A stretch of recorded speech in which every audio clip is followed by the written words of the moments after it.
Commander Nesso slammed his fist on the console, the bones of 100 murdered humans crunching under his boot as he snarled at the terrified Ocampan technicians. Reroute all power to the planet killer cannon. Today the human scourge ends and the galaxy cowers before the might of the Ocampan. The attack came without warning.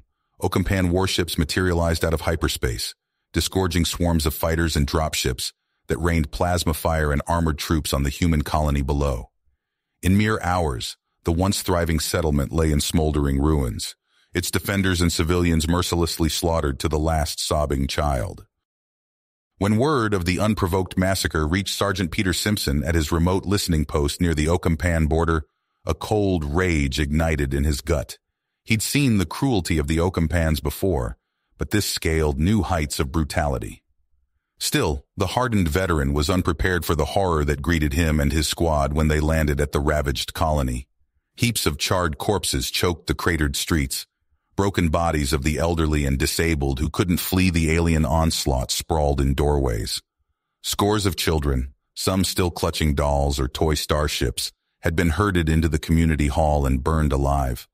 The sickly sweet stench of roasted flesh permeated everything. As Simpson and his ashen-faced soldiers secured the blasted ruins, they uncovered fragmentary communications intercepts indicating this slaughter was merely the opening salvo in a wider Ocampan offensive. If left unchecked, the aliens planned to exterminate humanity from every star system they'd painstakingly colonized over the past century.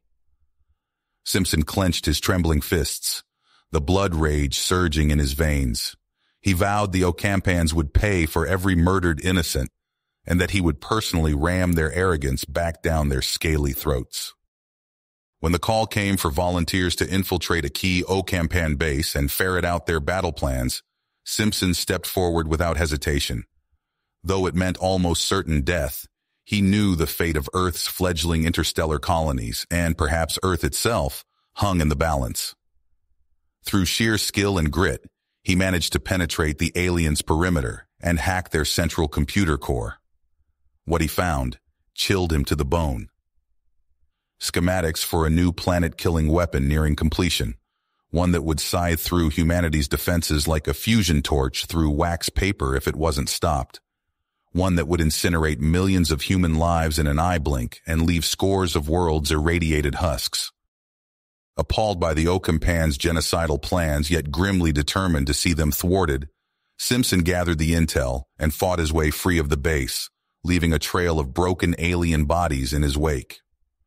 When Earth's generals reviewed the data, they blanched but knew they had to act swiftly.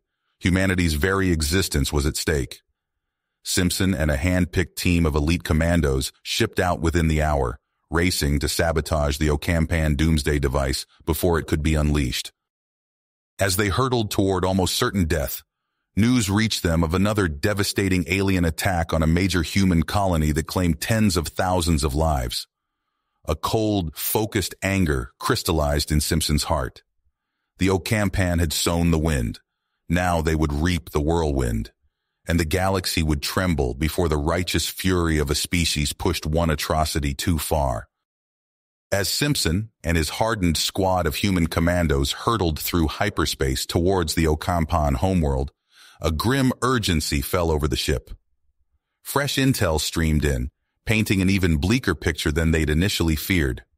The planet-killer weapon was being assembled at a heavily fortified shipyard in close orbit, guarded by an impenetrable net of defense platforms and the cream of the Ocampan fleet.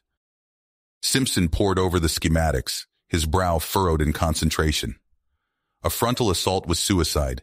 They'd be shredded before they even got within visual range. Then his eyes fell on a notation about regular supply freighters that serviced the shipyard. A ghost of a smile touched his lips. "Lieutenant Hawkins, what do you make of this?" Simpson gestured at the display. The younger man studied the data, then nodded slowly. "If we could commandeer one of those freighters, we might be able to slip right past their perimeter." "My thoughts exactly. It's a long shot, but it's the only way we're getting aboard that station alive." As they laid out the details of the audacious plan, a priority message blinked on the comm panel. Simpson's eyes went flat as he read the intercepted Ocampan transmission. "Son of a bitch, Commander Nesso is still alive.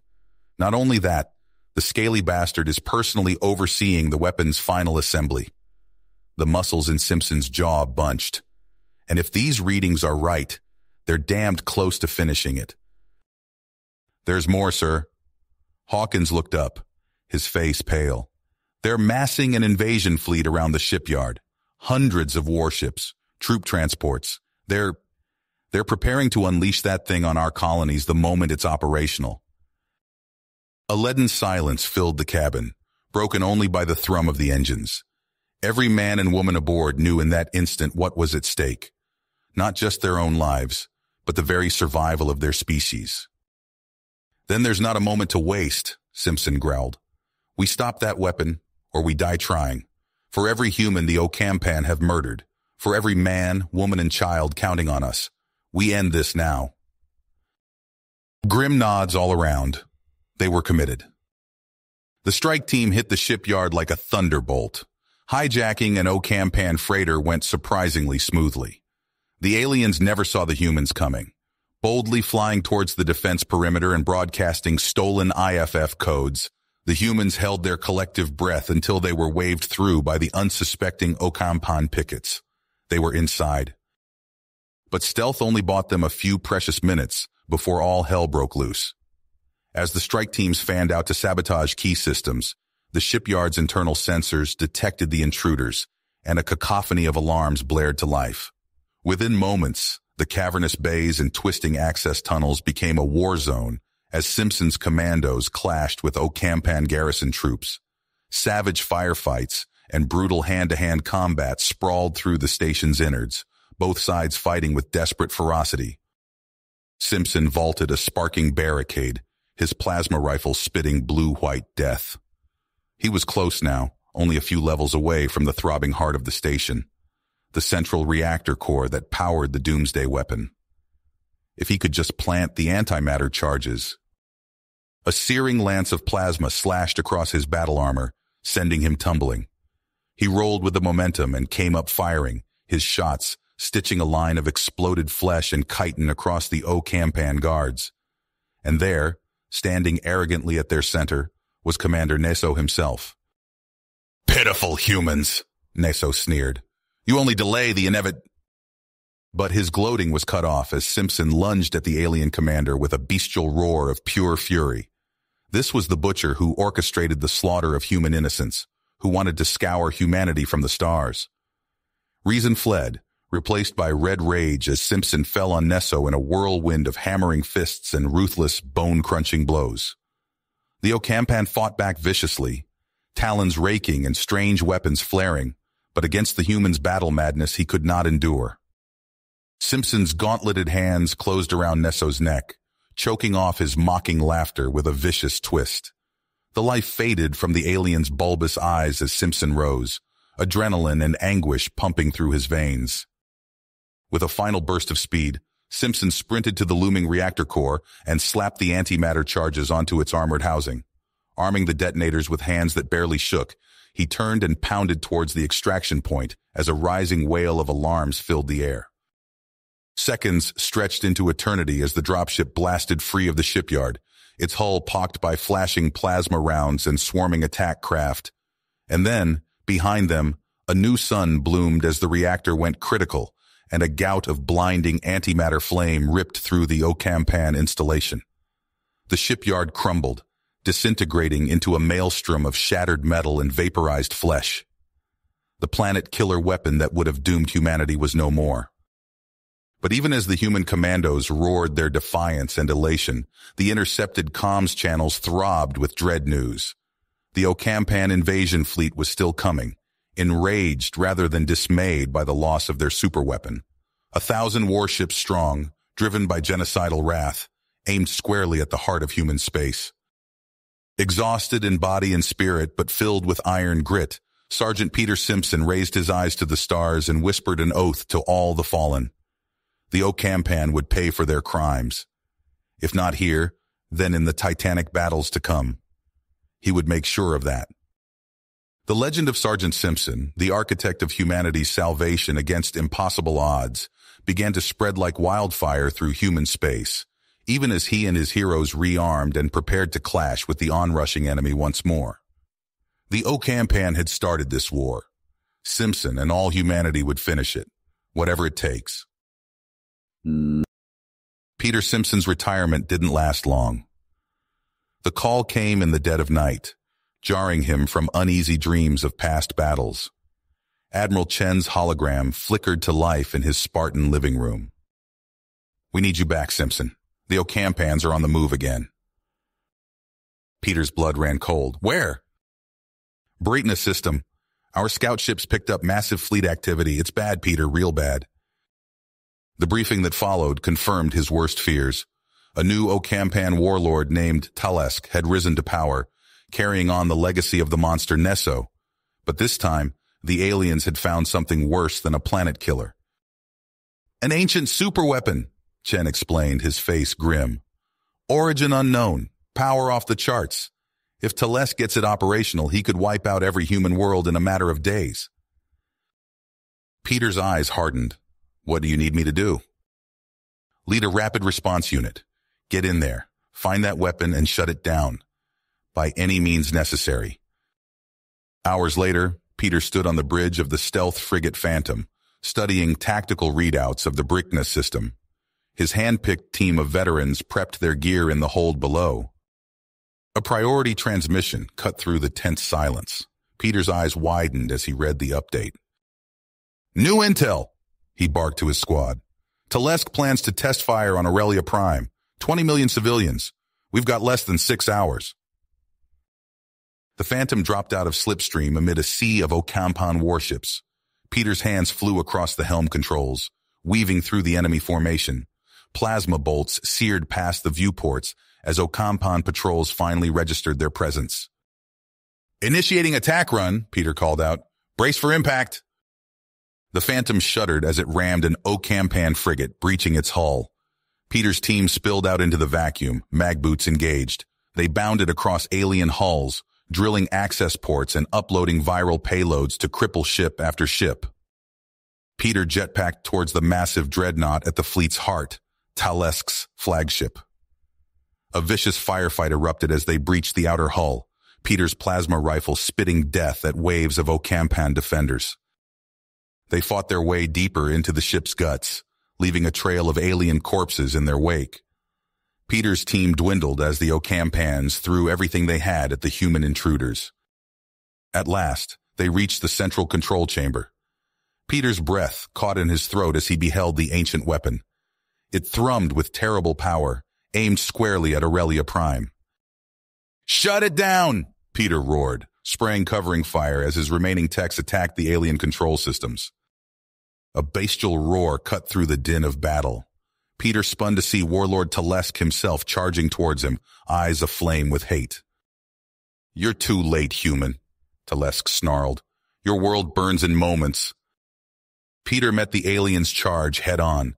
They clashed in a blur of strikes, Peter's battle-honed reflexes matching Talesk's inhuman strength. Blood and ichor splattered across alien deck plates as they tore into each other with primal fury. Alarms blared. The weapon's firing sequence had begun. With a final surge of desperate strength, Peter's armored fist caved in Talesk's skull. The alien warlord crumpled, twitching. Peter staggered to the main control panel, vision blurring from his wounds. His trembling fingers danced across alien runes as the firing countdown reached its final seconds. Peter's fingers trembled as he released the final authorization code. The bridge of his command ship fell silent, every eye fixed on the main view screen. For a heartbeat, nothing happened. Then, one by one, pinpricks of light flared across the star-strewn void. The antimatter warheads detonated. Reality itself seemed to twist and tear as the first blast wave hit them. Peter's knuckles went white on the command chair's armrests as the ship bucked and heaved. Klaxons blared. Emergency lights bathed the bridge in an eerie red glow. "Shields at 30%!" Lieutenant Hawkins shouted over the cacophony. "Hull integrity compromised on decks 4 through 7. Peter forced himself to his feet, staggering as another shockwave slammed into them. He made his way to the forward viewport, ignoring the spiderweb of cracks spreading across its surface. What he saw stole the breath from his lungs. Where the proud Ocampan Armada had stood moments before, a maelstrom of cosmic fire now raged. Alien capital ships, each larger than a small moon, crumpled like tin cans crushed by a giant's fist.